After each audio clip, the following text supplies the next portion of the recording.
Good morning বন্ধুরা, এই ভিডিওটা মিনি ব্লগ। তো এই রেসিপিটা আমি কালকে বানিয়েছিলাম, কালকে আর আমার আপলোড করা হয়নি। তো কালকে আমি রাতে ডিনারে বানিয়েছিলাম মিনি লাচ্ছা পরোটা আর ইয়াকনি পনির। সত্যি বলছি দুটোই অসাধারণ হয়েছে। আর লাচ্ছাগুলো কি সুন্দর হয়েছে দেখেছো, একদম মিনি লাচ্ছা পরোটাগুলো। আর সত্যি বলছি খেতেও কিন্তু দারুণ হয়েছে, ক্রিস্পি আর খুব সফট। আর এই ইয়াকনি পনিরটাও একদম পিওর ভেজ ছিল। আর সত্যি বলছি দারুণ হয়েছে, তোমরাও ট্রাই করো। এর ফুল ভিডিও আমি আমার চ্যানেলে দিয়ে দেব, তোমরা ভিজিট করতে পারো।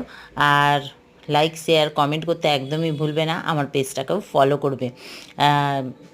তো চলো, কেমন লাগলো? দেখে লোভনীয় লাগছে তাই না? লাগছেই, লাগারই কথা। একটা লোভনীয় জিনিস, এইসব জিনিস কে না খেতে ভালোবাসে তাই না? তো কেমন হয়েছে অবশ্য কমেন্ট করো, নিজেরাও ট্রাই করো। তো চলো, টাটা।